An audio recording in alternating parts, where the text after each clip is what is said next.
Obrigada, Jefferson. Nossa primeira pauta do dia é a palestra da advogada Claudete Gomes da Silva.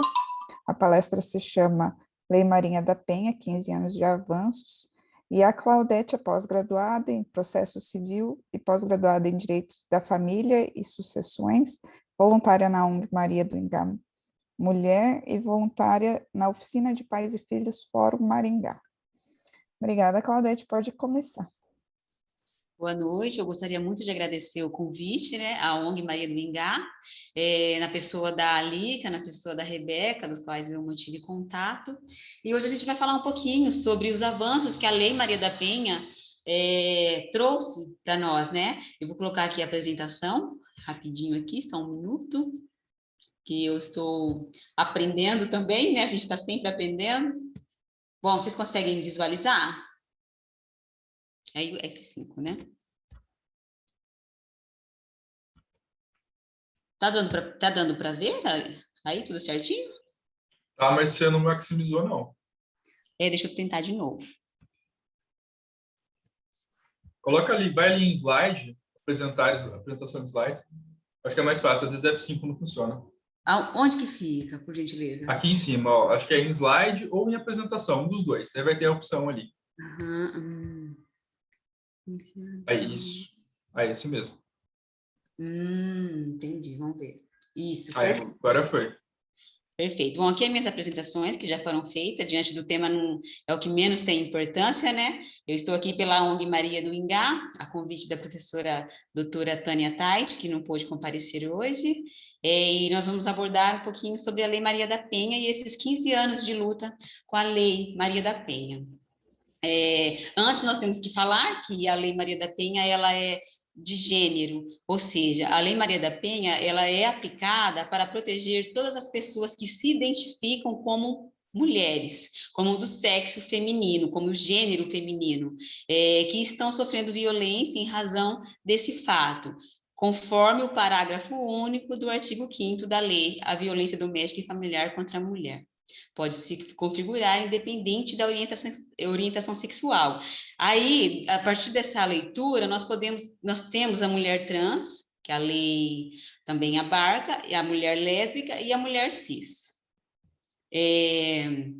A lei Maria da Penha, ela trouxe um avanço muito significativo para nós, porque ela retira do âmbito privado a violência doméstica e ela leva para o poder público essa violência. É onde aí tem o jargão, né? Em briga de mulher, marido e mulher, a gente salva a mulher, né?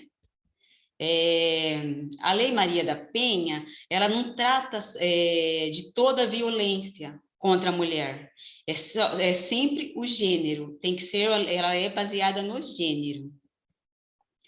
E aí, quem são os sujeitos da Lei Maria da Penha? O ativo, que é o agressor, será o homem e pode também ser mulher. E o sujeito passivo é sempre a mulher, como a gente está explicando, né?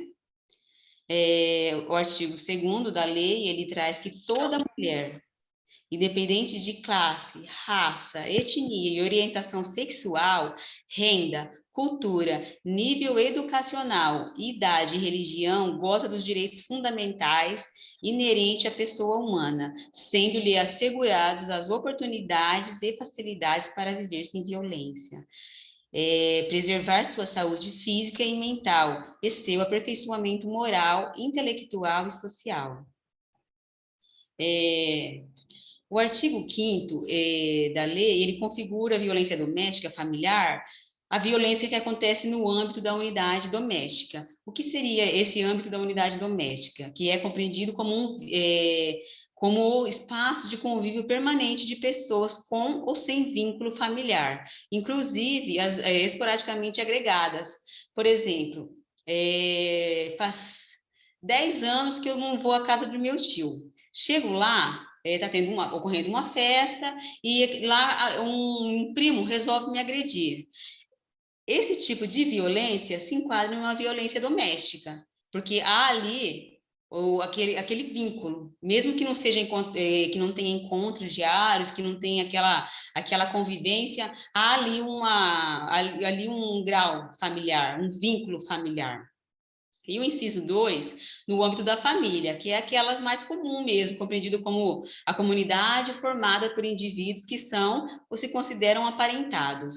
Neste caso, vizinhos também, que está acostumado a viver ali dentro de casa como se parente fosse, também abarca essa violência doméstica. E o inciso 3º, qualquer relação íntima de afeto. Neste caso, um exemplo bem interessante, que é quando o agressor é namorado. Eles não têm, porque é independente de coabitação, eles não coabitam, mas eles têm aquele grau de relação íntima de afeto. Neste caso, então, também é a proteção da Lei Maria da Penha. E quais são as formas de violência doméstica e familiar contra a mulher? Aqui nós temos no inciso 1º do artigo 7º a violência física. E o exemplo de violência física é o que acontece mais comum, que a gente visualiza, que deixam marcas, né? Que são o espancamento, atirar objetos, sacudir ou apertar os braços da ofendida, né? O estrangulamento, o sufocamento. Esses são alguns exemplos. As lesões, com objetos cortantes, perfurantes, queimaduras, machucados com arma de fogo, a tortura. Esses são exemplos de violência física. Ela atinge a integridade ou a saúde corporal da mulher, né, da vítima. Também temos, no inciso 2, a violência psicológica. Essa violência, ela é entendida como qualquer conduta que cause dano emocional e diminuição na autoestima, ou que lhe prejudique e perturbe o pleno desenvolvimento. Que vise degradar ou controlar suas ações, comportamentos, as crenças, as decisões, mediante ameaça, constrangimento, humilhação, manipulação, isolamento, vigilância constante. É aquela perseguição, aquele insulto, aquela chantagem, sabe? A violência psicológica é aquela dor na alma, sabe? Que a mulher, ela não consegue perceber que ela está sentindo. Ela consegue sentir, ela sente aquela angústia, aquela dor. Às vezes ela não consegue nem falar e ela nem percebe que ela está sofrendo esse tipo de violência, sabe?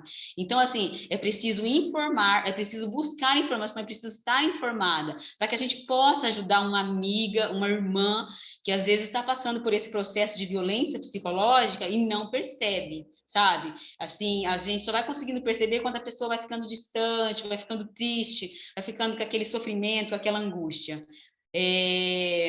Os tipos de violência são as ameaças, os constrangimentos, a humilhação, a manipulação, o isolamento, proibir a pessoa de estudar, de viajar, de falar com os amigos, afastar dos parentes. Acontece muito no caso de essa violência psicológica, aquele ciúme constante, aquela perseguição, sabe? Aquela vigilância, como se a pessoa tivesse que ficar ali embaixo dos olhos do agressor, sabe? Insultos, chantagem, exploração, limitação do direito de ir e vir, a ridicularização, piadinha, sabe? Ah, mas você tá muito gorda, olha para você, quem que vai te querer? Quem? Você acha que alguém te quer? Só eu aqui que sou o salvador, sabe? Assim, esse tipo de piadinhas, desmerecer a pessoa na frente de outras pessoas, sabe? Distorcer, omitir, chamar de louca. Não sei se alguém aqui já viu, assim, algum colega ali, na hora que a mulher vai falar alguma coisa naquela rodinha de amigos, ah, você tá louca, olha você, quem que você pensa que você é? Tudo esse tipo de coisa, com o passar do tempo, conforme é muito, sabe, faz muito, a pessoa vai se aniquilando, sabe, assim, ela vai perdendo aquela sanidade, se ela tá correta, se ela não tá correta. No inciso 3º, a gente tem a violência sexual. Muitas vezes a mulher está dentro de um relacionamento e ela não consegue perceber essa violência, sabe? Ela é uma violência entendida como qualquer conduta que a constranja a presenciar, a manter ou a participar de relação sexual não desejada. Muita mulher, às vezes, passa por isso. E, assim, às vezes, para agradar o namorado, para agradar o esposo, ela acaba cedendo, sabe? Mesmo contra a sua força, mesmo contra a sua vontade, mesmo que seja um sentimento que lhe causa repulsa, ela fazer nudes, né? É muito comum agora em épocas de internet, namoro virtual, namoro à distância. Então, assim, aí depois começa a fazer outros tipos de violência por conta daquela violência sexual que nasceu ali com aquela filmagem, sabe? Isso também é muito grave. Então, os exemplos de modelo de violência sexual, nós temos o estupro, que é o mais claro, que é o que a pessoa logo pensa, né? Mas também obrigar a mulher a fazer atos sexuais que causam desconforto, repulsa, impedir o uso de métodos contraceptivos ou forçar a mulher a abortar, isso também é uma violência sexual, é uma violência muito grave, forçar o matrimônio, gravidez ou prostituição por meio de coação, chantagem, suborno ou manipulação. Limitar ou anular o exercício dos direitos sexuais reprodutivo da mulher, ou seja, às vezes a mulher não quer ter filho, ela não quer ser mãe, ela não quer ter mais uma gestação, e aí aquele relacionamento, aquele marido, aquele namorado, acaba forçando uma certa situação, porque pesquisas trazem que uma maneira, assim, subconsciente até, eu diria, de um homem segurar uma mulher vamos colocar o português bem mais claro que as pessoas possam entender, é fazendo bastante filho com ela, sabe? Porque essa mulher vai ficar bem limitada. Agora vamos falar também no inciso 4º, a violência patrimonial, que é entendida como qualquer conduta que configure retenção, subtração, destruição parcial ou total de seus objetos, instrumento de trabalho, documentos pessoais, bens, valores e direitos ou recursos econômicos, incluindo os destinados a satisfazer suas necessidades. Por exemplo, controlar o dinheiro, deixar de pagar pensão alimentícia. Deixar de pagar a pensão alimentícia é uma violência muito grande perpetrada contra aquela mulher, sabe? Que ela depende daquele dinheiro. Destruição de documentos pessoais, furto, extorsão ou dano, acontece muito do agressor, do marido, do namorado querer controlar o dinheiro daquela mulher, sabe? E também o estelionato afetivo é uma violência. Privar de bens, de valores ou recursos econômicos, causar danos propositais a objetos da mulher ou de coisas assim que ela goste, né? Por exemplo, alguma coleção que a mulher tem, e aí aquele namorado ou aquele marido quer reter aquela coisa que não tem nem valor econômico, né? O inciso 5º é a violência moral. A violência moral ela é entendida como qualquer conduta que configure calúnia, difamação ou injúria. Acusar a mulher de traição, isso acontece, tem cara que parece que vê coisa onde não tem, sabe?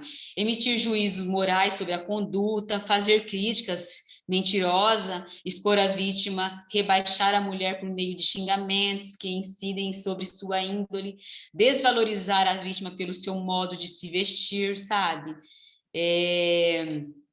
A Lei Maria da Penha, ela criou um mecanismo para coibir e prevenir a violência doméstica e familiar contra a mulher e considerou que a violência psicológica é entendida como uma violência que deve ser punida por violar os direitos humanos.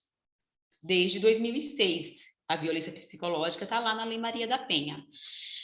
No entanto, a Lei 14.182, promulgada neste mesmo ano, em 28 de julho, alcançou a criminalização da violência psicológica contra a mulher prevista na Lei Maria da Penha. Então, a violência psicológica foi definida como crime ao ser inserida ao Código Penal, em seu artigo 147b. Agora, a violência psicológica é crime. Então, você percebe que a mulher, ela vive a violência, existe um ciclo de violência. O que acontece? O agressor, ele não é 100% violento, ele não está a todo momento praticando violência, né? Quando a gente fala, nossa, mas por que essa mulher fica com esse homem que é agressor? Existem vários fatores. A violência, ela começa assim. Primeiro, ela tem uma fase da tensão. Aí, na segunda fase, essa fase da tensão passa para uma segunda fase, que é a explosão. É onde ele explode, é onde pode acontecer uma dessas violências ou todas juntas ao mesmo tempo. Depois, o agressor se arrepende, e aí vem a fase que nós chamamos de lua de mel. Ele pede perdão, muitas vezes ele manda flor para aquela mulher, ele leva ela para um lugar que ela gosta de ir, aí ela coloca ela em dúvida. Gente, mas ele é bom comigo. Mas eu acho que foi um momento de nervoso dele, por isso que ele fez isso. E aí acaba, depois vai repetindo esse ciclo, e o ciclo vai se repetindo, vai se repetindo, vai se repetindo. Então, assim, a gente tem a cultura que a mulher gosta de apanhar. Quantas vezes, né? A gente já ouviu falar isso? Aquela mulher gosta de apanhar, não sai, não larga porque não quer. A gente ouve muitos julgamentos, né? Às vezes nós mesmos fazemos esse julgamento. Nossa, mas como que essa mulher está com esse rapaz fazendo isso, né? É bem verdade, que nenhuma mulher gosta de apanhar.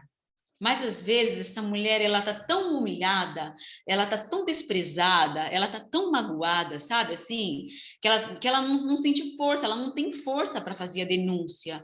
Ela tá machucada demais para reagir. Ela tá com medo. Ela tem medo dos apontamentos, dos xingamentos. Aí às vezes a mulher é religiosa, sabe, envolve a religião também, envolve a família, porque aquela mulher, ela foi preparada para casar. Ela se guardou para aquele homem.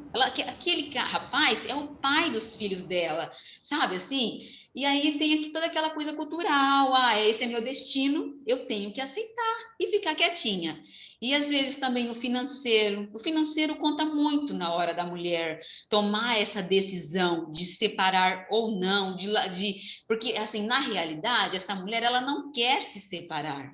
Ela quer que a violência cesse, ela não quer mais sofrer a violência. E quais os meios para essa mulher não sofrer a violência? A sociedade não encara o assassino de mulheres como um criminoso. E é esse o paradigma que a gente tem que mudar. A gente tem que olhar para ele e ver que ele está fazendo um crime. A gente tem um alto grau de feminicídios no Brasil, sabe? Assim, o Brasil é o quinto país, nós estávamos até falando sobre isso ainda hoje, ainda há pouco, ele é o quinto país de números de feminicídios. Ele perde apenas para outros 4 países, que um deles é a Rússia, os demais países, que é a Colômbia, é o Salvador, e o outro eu já não me lembro mais, todos da América Latina. Então, assim, precisamos olhar com outro olhar para essa questão da violência de gênero, sabe? Porque a mulher, ela sofre essa agressão pelo simples fato de ser mulher. E essa violência é pelas pessoas que ela mais ama. É a pessoa com quem ela quer dividir uma vida. A violência pode ter várias formas e, às vezes, não deixa sinais visíveis. Todas as formas são graves e devem ser enfrentadas e denunciadas. Se a gente tiver conhecimento, se vir a nosso conhecimento que uma mulher está sofrendo violência, temos que procurar meio de ajudar essa família. Às vezes a gente pode estar salvando uma vida. E as razões para uma mulher estar em situação de violência? São vários fatores, como nós falamos há pouco. Mas, conforme essa pesquisa muito rápida que a gente pega na internet, uma pesquisa do IBGE, essa pesquisa é de 2019, 54% das mulheres com 15 anos ou mais integravam a força de trabalho, enquanto 73% da força de trabalho é composta por homens, ou seja, o dinheiro, a renda, segura a mulher dentro de um relacionamento abusivo? Segura. Mas aí eu vejo uma mulher que sofre abuso e ela é uma mulher que poderia trabalhar, é uma mulher jovem. Gente, não cabe a nós esse tipo de julgamento, porque assim, é difícil para a mulher, é difícil para uma pessoa que está acostumada àquele padrão de vida deixar aquele padrão de vida. Infelizmente, essa é a realidade, e não cabe a nós julgarmos, cabe a nós, enquanto sociedade, procurar as soluções, pesquisar soluções, sabe? Porque precisa ser enfrentado, precisamos falar mais sobre isso, precisamos falar do cuidado integral da mulher, da situação de violência, porque todo mundo merece uma vida digna, uma vida de paz dentro dos seus lares. A saúde da mulher, ela corresponde à saúde pública, ao SUS, porque a violência que a mulher vai gerando ali dentro de casa, dentro dos seus lares, silenciosamente, muitas vezes é só ali aquela família, aquele núcleo que toma conhecimento disso, ou às vezes assim o pastor ou o padre, não é levado, mas isso vira pressão alta, isso vira problema cardíaco, isso vira diabetes. E aonde que isso vai corresponder? Lá no SUS. Precisamos de saúde pública, de prevenção, precisamos de apoio psicológico para essas famílias. 15 anos da lei. O que melhorou? A Lei Maria da Penha, ela é vista como uma das melhores leis no mundo para a proteção à mulher. Essa legislação salvou muitas vidas, ainda que timidamente, ainda que muito precisa se falar, mas cabe a nós, como operários do direito ou como sociedade, pegar a lei e levar, fazer uso da administração pública, cobrar mesmo.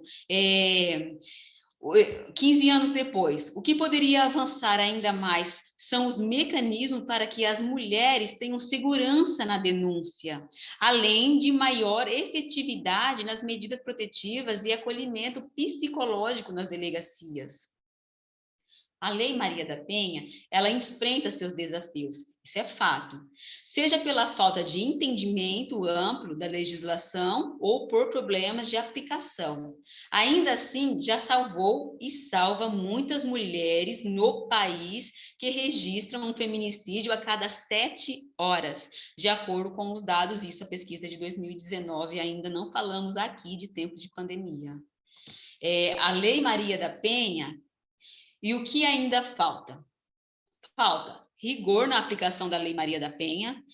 Muitas vezes, as pessoas que estão ali no judiciário, que estão ali na delegacia, ainda guardam comportamentos machistas, patriarcais, que pensam que a mulher está de mimimi. Profissionais que não estão preparados ou qualificados adequadamente, sabe? Precisamos também ampliar a rede de atendimento e capacitar a rede de enfrentamento. Para lidar com essas questões da violência, são 2 redes, a de atendimento e a de enfrentamento. Elas têm que estar em consonância, tem que estar tudo redondinho, com pessoas capacitadas, e levar essas 2 redes para as mais cidades. Nós estamos falando de Maringá, que é um exemplo no que tange a Lei Maria da Penha, mas a gente tem muito município aí que sequer, a maioria dos municípios, não tem uma lei, uma delegacia para a mulher, não tem essa rede de enfrentamento e atendimento para as mulheres, sabe? A violência contra a mulher, na pandemia, teve um aumento do feminicídio de 22%. A agência Patrícia Galvão, ela traz que na visão dos entrevistados, a pandemia fez aumentar a agressão físicas e verbais, a violência sexual, os ataques na internet e o assédio contra a mulher. Para 95%, homens que agridem mulheres no isolamento social já faziam isso antes da pandemia. A pandemia tem tornado ainda mais difícil para as mulheres romper o ciclo da violência. 49% acredita que ficou mais difícil para a mulher denunciar a violência doméstica na pandemia. Segundo 4 em cada 10 entrevistados que conhecem mulheres que sofreram violência na pandemia. Elas não procuram ajuda. E por que nós nos calamos quando a gente vê uma mulher sofrendo violência? o agressor vigiando a vítima no isolamento de amigos e famílias são os principais dificultadores para que as mulheres vítimas de violência busquem apoio à pandemia. E a pergunta, e eu deixo essa reflexão, por que nós nos calamos? Por que nós achamos que é comum? Por que é normal uma mulher sofrer violência com todos esses dados altíssimos, sabe? Entre vítimas de violência da pandemia que buscam ajuda, a maioria recorreu à delegacia da mulher e aos amigos e familiares. Por isso a importância das delegacias. É por isso que nós temos que lutar para a delegacia de enfrentamento a violências. Pessoas preparadas. Aqui a gente traz a professora Tânia Tait, né, na campanha Sinal Vermelho, que abre novos canais de denúncia sobre a violência contra a mulher. Muito se falou, né, nos últimos dias sobre essa campanha do Sinal Vermelho. E viver sem violência é um direito de todas as mulheres. A ONG Maria do Ingá, Direitos da Mulher, agradece a atenção de todas e todos. Aqui está nossos contatos. Essa é uma breve reflexão que nós trouxemos hoje para a gente fazer essas provocações. E agradeço mais uma vez o convite. Nós que agradecemos,